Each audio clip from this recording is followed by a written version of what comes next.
भाजपा की तरफ से एक काला फरमान आया जिसके अंदर लोकतंत्र की हत्या हुई फिर से। एमसीडी मुख्यालय सिविक सेंटर में नेता प्रतिपक्ष अंकुश नारंग ने महापौर से जवाब मांगा। उन्होंने आरोप लगाया कि मुख्यमंत्री रेखा गुप्ता ने निगम आयुक्त की वित्तीय शक्ति 5 करोड़ से बढ़ाकर 50 करोड़ करने पर चर्चा की मांग के बावजूद भाजपा डिप्टी मेयर ने एजेंडा जल्दबाजी में पास कर सदन स्थगित कर दिया। आम आदमी पार्टी ने इसे लोकतंत्र कमजोर करने की साजिश बताते हुए आंदोलन की चेतावनी दी। आपने कहा जिस तरह से अधिकार एमसीडी आयोग के बढ़ाए गए हैं वो पूरी तरह से गैर संवैधानिक है। किस तरह से इस पूरे विषय को देखिए, भाजपा की तरफ से एक काला फरमान आया जिसके अंदर लोकतंत्र की हत्या हुई फिर से।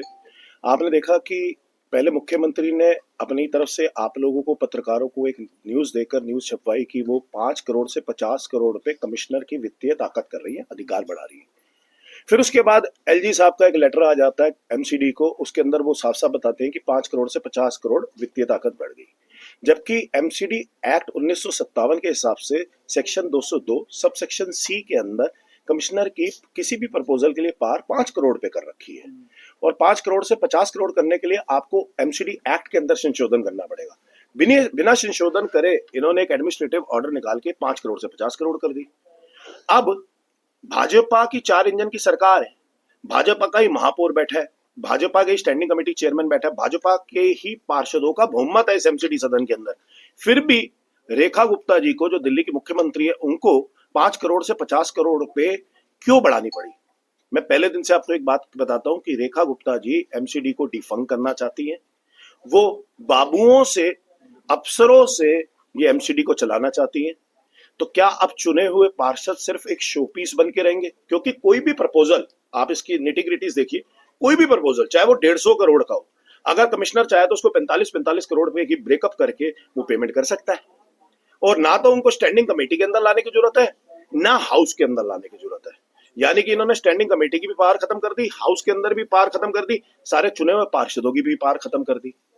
और सिर्फ ये नहीं कि विपक्ष इस बात का आलोचना कर रहा है, बल्कि सत्ता पक्ष भी आप अपने दांत के नीचे इसी बात की आलोचना कर रहा है। बस ये है कि वो लोग, अपनी भाजपा वाले को ये है कि अपनी अगली बार की कुर्सी मिल जाए, इसलिए वो खुल के नहीं बोल सकते। लेकिन ये साफ साफ लोकतंत्र की हत्या है। और रेखा गुप्ता ने जो ये एक्ट किया, मुझे लगता है ये एमसीडी को डिफंक करने का पूर्ण तरीके से प्रयास है। अगर ये एडमिनिस्ट्रेटिव ऑर्डर निकालकर, जिस तरह से आपने कहा है कि ये ऑर्डर जो है निकाला हुआ है, काफी दिन हो गए इस बात को, आपने प्रतिक्रिया जो है आपकी आ रही है मुखरता के साथ, लेकिन क्या आपको लगता है कि अगर ये नियम कानूनों को एमसीडी एक्ट देखिए 100% इसको देखो, हम तो सड़क से सदन तक इसके ऊपर चिल्ला ही रहे हैं कि ये गलत है, बाबुओं से चलवाना लोकतंत्र की हत्या है। फिर चुने हुए पार्षद क्या करेंगे? अगर सीधा ही बाबू अगर चला लेंगे तो फिर चुने पार्षद क्या करेंगे? दूसरी बात यह है कि एमसीडी एक्ट में बिना संशोधन करे आप उनको सीधा 50 करोड़ की एडमिनिस्ट्रेटिव पास दे दो और एक काला फरमान निकाल दो। ये तो मुझे लगता है कि साफ साफ आप एक हिटलर शाही सरकार चला रहे हो। और दिल्ली अब साफ साफ देख रही है कि रेखा गुप्ता जी के नेतृत्व में कैसे एमसीडी को डिफंक किया जा रहा है और कैसे हिटलर शाही चलाई जा रही है। एक आखिरी सवाल ये और संक्षिप्त में जवाब चाहेंगे सर। उनका तर्क ये है कि क्योंकि जो विकास कार्य हैं उसमें काफी देरी हो जाती है, मंजूरी लेने में बहुत समय लगता है, और इस फैसले से ये जो विकास कार्य है उनमें तेजी आएगी। कैसे तेजी आ सकती है, मैं आपसे पूछ रहा हूँ। प्रपोजल पहले भी L1 मंगवाते थे, L1 पहले आता था, फिर वो स्टैंडिंग कमेटी के सामने समक्ष रखा जाता था, वो एक बारी में पास हो जाता था, फिर वो हाउस के अंदर आता था, हाउस के अंदर पास हो जाता था। लेकिन अब L1 किसका आएगा?